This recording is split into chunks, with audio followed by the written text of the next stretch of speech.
तेलंगाना में अगर ये कोई तूफान नहीं है तो आंधी जरूर है।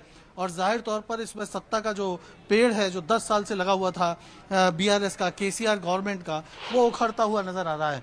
कांग्रेस यहाँ पर लीड कर रही है। मैं इस वक्त जुबली हिल्स में हूँ। जो मुख्यमंत्री के पद में अगर कांग्रेस सत्ता में आती है तो मुख्यमंत्री पद के सबसे बड़े जो उसको उसमें उम्मीदवार होंगे वो है रेवंत रेड्डी, जो इस समय पीसीसी प्रेसिडेंट हैं और उनके घर पे काफी मजमा लगा हुआ है। ये जो पुलिस का डिप्लॉयमेंट बढ़ गया है।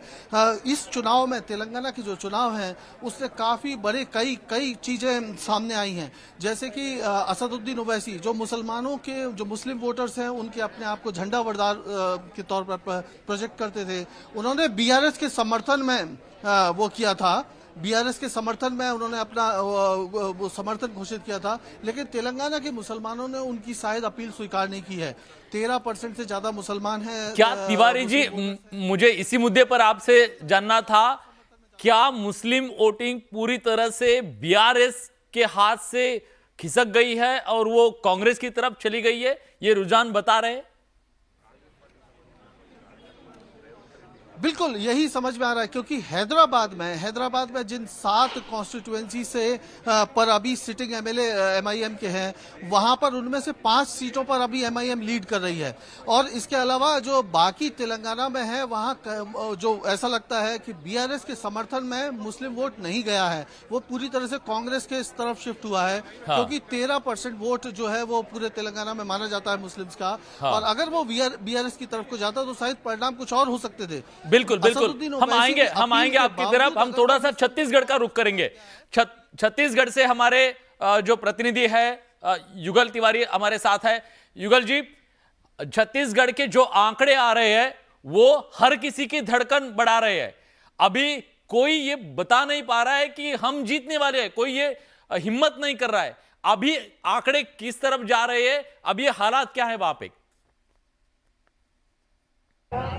जी देखिए, बिल्कुल जिस तरह से एग्जिट पोल के जो आंकड़े आए थे उस समय कांग्रेस की जो बाछें हैं, वो चेहरे हैं, वो खिली हुई थी। लेकिन अभी जिस तरह से शुरुआती रुझान आ रहे हैं उसे अधिकांश स्थानों पर बीजेपी को बढ़त दिख रही है। और सबसे बड़ा अपडेट यही है कि छत्तीसगढ़ के जो 12 मिनिस्टर से उनमें से 6 जो मंत्री हैं वो अभी अपने अपने विधानसभा क्षेत्रों से पीछे चल रहे हैं। हालांकि दूसरी और तीसरी राउंड की गणना है वही पूरी हो सकी है, तो ये कहा जा सकता है कि जीत का ऊंट है वो किसी करवट बैठ सकता है। और आखिर ये तो लगभग 2 बजे तक ही साफ हो जाएगा पिक्चर कि आखिर बढ़त किसको मिल रही है और जीत किसको होगा और कौन सरकार बना सकती है। लेकिन अभी जो शुरुआती रुझान आ रहा है वो बीजेपी के फेवर में है, पक्ष में है। और जिस तरह से अगर हम इस वक्त मौजूद हैं राजधानी रायपुर में, तो ये यहाँ पर जो 7 सीटें हैं,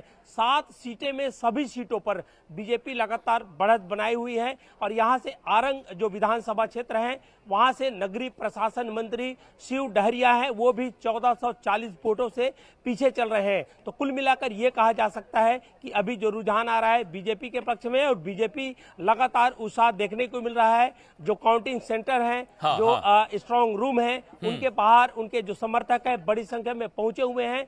नारेबाजी हो रही है, जय श्री राम के नारे लग रहे हैं, कुछ स्थानों पर पटाखे भी फोड़ रहे हैं। तो ये कहा जा सकता है अभी जो जोश है, उत्साह है, वो बीजेपी में देखने को मिल रहा है। हालांकि गणना जब जैसे जैसे आगे बढ़ेगा तो उतार चढ़ाव होता रहेगा। बिल्कुल, धड़कनें तो थमने वाली नहीं है, तेज होती जा रही है जैसे जैसे आंकड़े आ रहे हैं। आणि जोपर्यंत निकाल लागत नाही तोपर्यंत काही सांगता येत नाही अशी परिस्थिती आहे। बहुत